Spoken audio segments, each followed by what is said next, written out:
Hello दोस्तों, welcome back to my YouTube channel Maths Plaza. तो दोस्तों आज मैं इस वीडियो में Bihar board class 10th economics chapter 1 economics यानी कि अर्थशास्त्र का चैप्टर 1 यानी पहला चैप्टर जिसका नाम जो है दिया गया है, ठीक ना, कि पहले चैप्टर का नाम है अर्थव्यवस्था एवं इसके विकास का इतिहास। अर्थव्यवस्था एवं इसके विकास का इतिहास। तो इस चैप्टर से आज मैं 29 मोस्ट VVI ऑब्जेक्टिव क्वेश्चन लेकर आया हूं, जो कि आपके एग्ज़ाम में पूछे जाने की पूर्ण संभावनाएं हैं, या फिर कुछ ऐसे क्वेश्चन हैं जो कि प्रीवियस ईयर में पूछे जा चुके हैं। इसको हम लोग जो सेट वाइज बांटे हुए हैं। सेट 1 में जो है 10 क्वेश्चन रखे हैं, ठीक ना।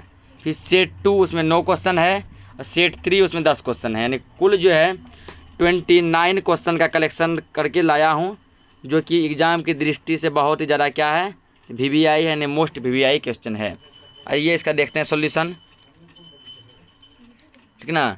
जिसमें कि आपका पहला क्वेश्चन दिया गया है, कह रहा है कि निम्न में से कौन अर्थव्यवस्था के प्राथमिक क्षेत्र में सम्मिलित हैं। कह रहा है कौन अर्थव्यवस्था के प्राथमिक क्षेत्र में सम्मिलित हैं। तो सेवा क्षेत्र, कृषि क्षेत्र, औद्योगिक क्षेत्र, कोई नहीं। इसका होगा option number B. Option number B यानी कि अर्थव्यवस्था के प्राथमिक क्षेत्र में कृषि क्षेत्र सम्मिलित हैं। नेक्स्ट क्वेश्चन, नेक्स्ट कह रहा है किस क्षेत्र को प्राथमिक क्षेत्र में सम्मति है। किस क्षेत्र को प्राथमिक क्षेत्र में सम्मित है, ठीक ना। इसका भी ऑप्शन आपको हो जाएगा कृषि क्षेत्र। Option number B. Option number B, बाबू ने खाना खाया क्या। अगला क्वेश्चन देखते हैं, राष्ट्रीय विकास परिषद का गठन कब किया गया था। तो राष्ट्रीय विकास परिषद का गठन कब किया गया था। तो इसका गठन जो है 6 अगस्त 1952 को किया गया था। ऑप्शन नंबर सी, चांद के पार चलो। Option number C. अगला क्वेश्चन, भारत में सेवा क्षेत्र को कितने भागों में बांटा गया है। तो भारत में जो है सेवा क्षेत्र को 2 भागों में बांटा गया। कितने भागों में? 2 भागों में। Option number A. Option number A. अगला, अर्थव्यवस्था की आर्थिक क्रियाओं को कितने भागों में बांटा गया है। तो अर्थव्यवस्था की आर्थिक क्रियाओं को 3 भागों में बांटा गया है। कितने भागों में? 3 भागों में। ऑप्शन नंबर बी, बाबू ने खाना खाया क्या। अगला, भारत में पहली पंचवर्षीय योजना कौन सी थी, ठीक ना, यानी कौन सी थी इतने पूछा गया। उसकी अवधि मतलब कि कब लागू की गई थी, यानी पहली पंचवर्षीय योजना कब लागू हुई थी और कितने मतलब कि 5 साल तक जो है फिर कब तक चली थी पहला योजना। तो छठा क्वेश्चन का जो है ऑप्शन नंबर हो जाएगा बी, 1951 से 1956, 5 साल तक। 1951 में लागू हुआ था, अब पहला योजना 56 तक था, फिर 56 के से मतलब दूसरा योजना लागू हुआ। Option number B. अगला क्वेश्चन देखते हैं, कह दिया 2008 से 9 के अनुसार भारत की औसत प्रति व्यक्ति आय कितनी थी।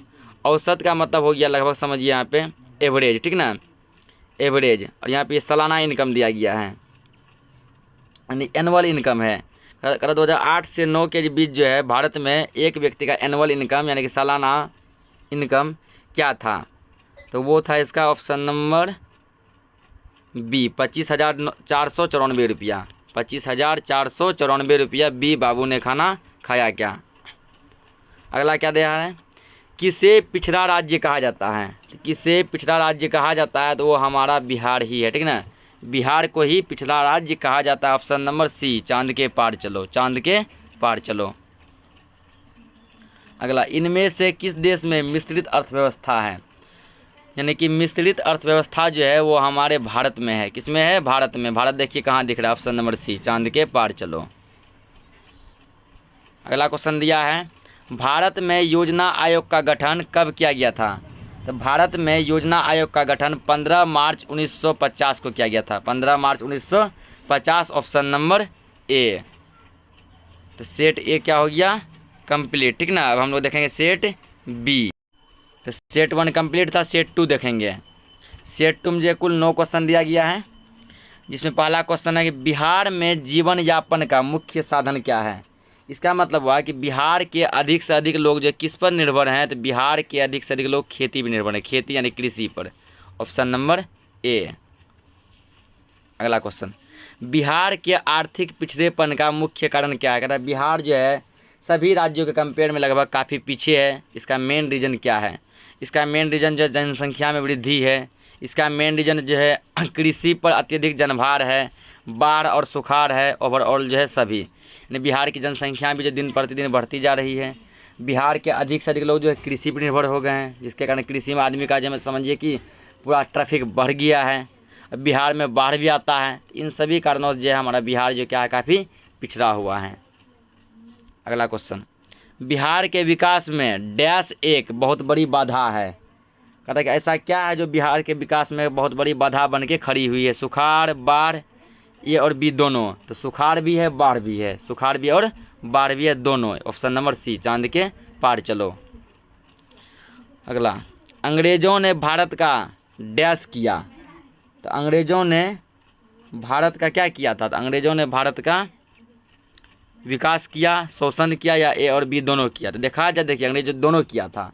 यदि वो हमारे भारत को लूटा है, यदि वो हमारे भारत पे शोषण किया है, तो कहीं ना कहीं वो जो है हमारे भारत को बहुत कुछ देकर भी गया है, यानी विकास भी किया है। ठीक ना। आज हम लोग समझिए इंग्लिश के एरिया में और सब जो है बहुत क्षेत्र में बहुत डेवलप हैं, अंग्रेज़ों का देन है। आज जो है हम लोगों का भारत जो पहले सोने की चिड़िया के नाम से जाना जाता था, मसालों का यहाँ बड़ा बड़ा खान हुआ करता था, वो सब हमसे छीन गया। तो ये भी अंग्रेज़ों का देन है। इस पॉइंट पे वो शोषण किया। अब बहुत जो समझिए और सब बहुत जगह जो है विकसित हुआ है, तो वहाँ विकास किया गया। ओवरऑल जो दोनों किया था ये। ऑप्शन नंबर सी, चांद के पार चलो।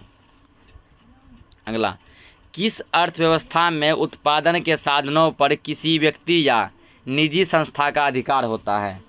तो ये होता है आपका पूंजीवादी अर्थव्यवस्था में। किसमें होता है? पूंजीवादी अर्थव्यवस्था में। Option number A. अगला क्वेश्चन, बिहार में किसकी प्रधानता है? मतलब बिहार में सबसे अधिक क्या की जाती है? उद्योग की जाती है, पशुपालन, खनिज या कृषि?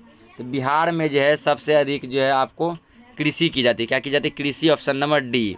दिल दिया है जान भी देंगे ऐ वतन तेरे लिए। दिल दिया है जान भी देंगे ऐ वतन तेरे लिए।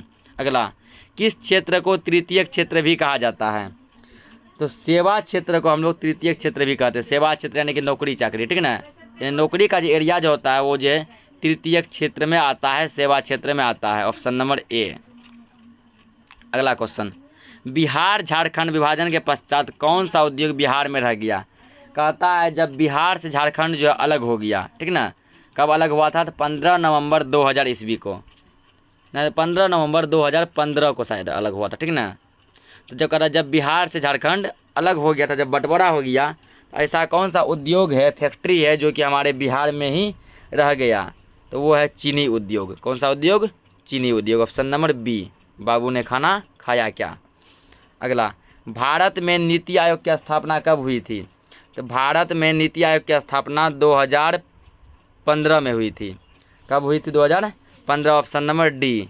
Option number D. तो ये भी सेट क्या हो गया आपका कंप्लीट। अब देखते हैं सेट।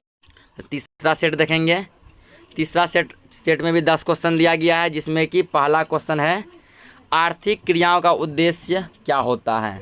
तो आर्थिक क्रियाओं का उद्देश्य होता है जीव उपार्जन। जीव उपार्जन यानी कि जीवोपार्जन। Option number A. Option number A. अगला, कौन सा देश विकसित अर्थव्यवस्था का उदाहरण है? ठीक ना। अब देखिए यहाँ पर 2 पॉइंट आता है, एक आता है विकसित, एक आता है विकासशील। विकसित देश ऐसा देश होता है जिसमें कि लगभग जो है सब कुछ जो है, सब सुख सुविधा सब जो है उसको पहले मतलब मिल चुका है। अब उसको जो है किसी भी चीज़ की कमी नहीं है, मतलब सर्वगुण वो संपन्न है, सब कुछ जो वो परिपूर्ण है। ऐसे देश को हम लोग विकसित देश कहते हैं। एक आता है विकासशील। विकासशील देश मतलब हुआ कि उस देश को विकास की आवश्यकता है, उसे और अभी प्रोग्रेस करना पड़ेगा, बहुत डेवलप करना पड़ेगा। कहता है यहाँ विकसित देश का एग्जाम्पल कौन सा? मतलब जो सर्वगुण से संपन्न है। इसका एग्जाम्पल होगा आपको अमेरिका। अमेरिका में लगभग जो किसी भी चीज़ की कमी नहीं है। Option number D. अगला, मानव विकास सूचकांक के कितने सूचक हैं? तो मानव विकास सूचकांक के जो है 4 सूचक हैं। कितने सूचक हैं? 4। ऑप्शन नंबर 4 नहीं होगा इसका, 3 सूचक होंगे, 3। ऑप्शन नंबर सी। मानव विकास सूचकांक के कितने सूचक हैं? 3 सूचक हैं। Option number C. अगला, किसी देश के विकास का स्तर किसके आधार पर निर्धारित किया जाता है?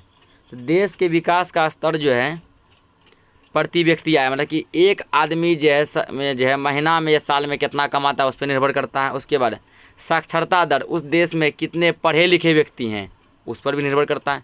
स्वास्थ्य की स्थिति, कि वहाँ सभी लोग स्वस्थ हैं या फिर जब बीमार रहते हैं उस पर भी निर्भर करता है। ओवरऑल जो सभी पे निर्भर करता है। ऑप्शन नंबर डी, दिल दिया है जान भी देंगे ऐ वतन तेरे लिए। अगला, भारत की आर्थिक व्यवस्था कैसी है? तो भारत की आर्थिक व्यवस्था जो है मिश्रित है, मतलब यहाँ मिक्सचर सब कुछ चलता है यहाँ पे, ठीक ना। कैसी है? तो मिश्रित है।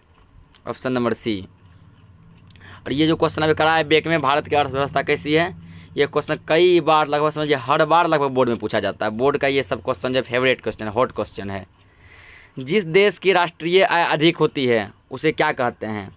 तो जिस देश की राष्ट्रीय आय अधिक होती है उसे जो हम क्या कहते हैं? तो विकसित कहते हैं। अभी जस्ट आपको बताया कि विकसित मतलब वो सर्वगुण संपन्न है। Option number B. अगला क्वेश्चन, संपूर्ण क्रांति का नेतृत्व किसने किया था? संपूर्ण क्रांति का नारा किसने दिया था? तो इसका होगा जयप्रकाश नारायण। देखिए वो कहाँ पे हैं। Option number D, Jayaprakash Narayan. अगला, एक समाजवादी अर्थव्यवस्था में सर्वाधिक बल किस पर दिया जाता है? तो समाजवादी अर्थव्यवस्था में जो है सर्वाधिक बल लोक कल्याण पर दिया जाता है। लोक कल्याण यानी लोगों का कल्याण, लोगों का कल्याण हो, लोगों का विकास हो। ऑप्शन नंबर डी, दिल दिया है जान भी देंगे ऐ वतन तेरे लिए। अगला, मनरेगा के अंतर्गत ग्रामीण मजदूरों को साल में कम से कम कितने दिनों के लिए रोजगार देने की व्यवस्था है? मतलब मनरेगा जो कमेटी जो बना था, इसमें जो मान के चलिए कि जो गरीब व्यक्ति हैं, जो गांव समाज में कस्बे टोले मोहल्ले में रहने वाले हैं, उसको साल में कितना दिन जो है काम देने का जो वादा किया गया था। इसके तहत जो है व्यक्ति को जो है साल में 100 दिन है, 365 दिन में 100 दिन काम देने का वादा किया गया था, यानी कि उसका व्यवस्था था। Option number A. अगला क्वेश्चन है लास्ट क्वेश्चन, भारत के पड़ोसी देशों में किस देश की प्रति व्यक्ति आय सबसे अधिक है? जैसे पाकिस्तान हो गया, बांग्लादेश हो गया, श्रीलंका हो गया, नेपाल हो गया, ये सभी जो क्या हैं? तो भारत के पड़ोसी देश हैं। भारत के पड़ोसी देश हैं। कहता है कि इन सभी देशों में जो है ऐसा कौन सा देश है जहाँ की प्रति व्यक्ति आय जो है काफ़ी ज़्यादा है, ठीक ना। तो वह है श्रीलंका की। किसका? श्रीलंका की, क्योंकि इसमें जनसंख्या कम है जिसके कारण प्रति व्यक्ति आय ज़्यादा है। श्रीलंका। ऑप्शन नंबर सी, चांद के पार चलो, चांद के पार चलो। तो तीनों सेट का हम जो क्वेश्चन है मतलब कि VVI ऑब्जेक्टिव क्वेश्चन करा दिए हैं। तो नेक्स्ट लेक्चर में हम जो है इसका जो है अगला पार्ट यानी कि चैप्टर 2 लाने वाले हैं। तब तक के लिए जय हिंद।